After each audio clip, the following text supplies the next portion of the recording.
Welcome to Mufti Muhammad Nadeem Hussaini official YouTube channel. Mufti صاحب کے channel کو سبسکرائب کریں تاکہ ہر آنے والی ویڈیو سے باخبر رہیں۔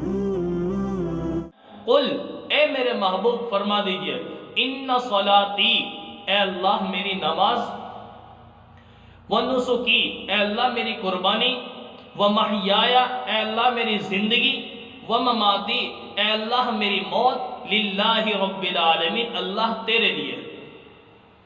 تو میرے دوستوں عقائد کی اصلاح کیجئے، جو بھی عبادت کرنی ہے، قولی ہو، مالی ہو، بدنی ہو، ٹھیک ہے، زندگی ہو، موت ہو، جو بھی انسان دنیا میں گزار رہا ہے، جس مقصد کے لیے بھی آیا، اللہ تعالیٰ نے صاف طور پر فرما دیا کہ بندو سب کچھ کرنا ہے تو میری ذات کے لیے کرنا ہے، میرے علاوہ کسی کے لیے نہیں کرنا۔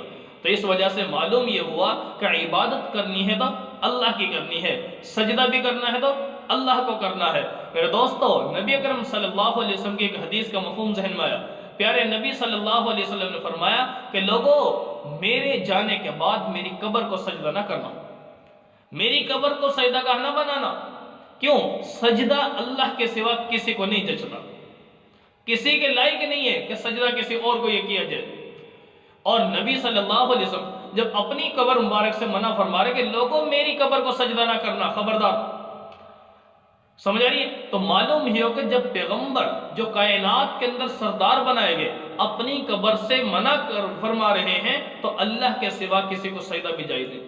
ساتھ ہی فرمایا کہ مجھ سے پہلے اور تم سے پہلے امتوں نے اپنے نبیوں کی قبروں کو سجدہ کرنا شروع کر دیا، جس کی بدولت گمراہ ہو گئے، لہٰذا تم نے گمراہی سے بچ جانا۔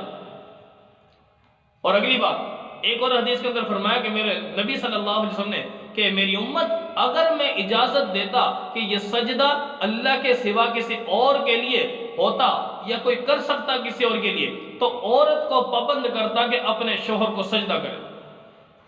جب شوہر کو سجدہ بھی منع، اپنی قبر کو سجدہ بھی منع، تو معلوم ہو میرے دوستو یہ سجدہ ہے تو سب اللہ کی ذات کے لیے ہے، کسی اور کے لیے نہیں۔ تو لہٰذا ہم نے عبادت کرنی ہے، سجدہ کرنا ہے، جھکنا ہے تو اس پروردگار عالم کے سامنے جھکنا ہے، کسی اور کے سامنے نہیں جھکنا۔ کسی قبر پر کہیں پر سجدہ کرنے کی اجازت نہیں ہے، چاہے وہ قبر پیر کی ہو، چاہے عام بندے کی ہو، چاہے وہ نبی کی ہو، کسی کی قبر کو سجدہ کرنے کی اجازت نہیں ہے۔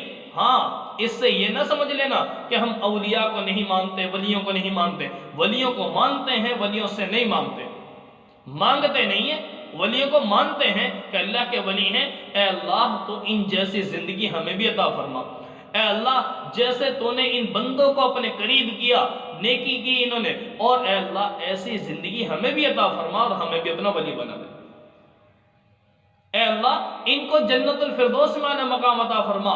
قبر پہ جانا، ولی کے مزار پر جانا، وہاں پر جا کر فاتحہ پڑھنا، یہ سارے کام جائز ہے، لیکن وہاں پر جا کر اللہ سے مانگ کر دینا ہے، ان کو ان سے نہیں مانگنا، یہ ہے اصل بات۔ تو کیا جملہ ہوا پہلا؟ ایاک نعبد و ایاک نستعین، اے اللہ ہم تیری ہی عبادت کرتے ہیں، گویا تیرے سوا کسی کے سامنے نہیں جھکتے۔ اور دوسرا کیا ہے؟ اے اللہ ہم تجھ ہی سے مدد مانگتے ہیں۔ تو جب یہ تجھ ہی سے مدد مانگتے ہیں مطلب تیرے سوا کسی سے مدد بھی نہیں مانگتے۔ كانوا قليلا من الليل ما يهجعون وبالأسحار هم يستغفرون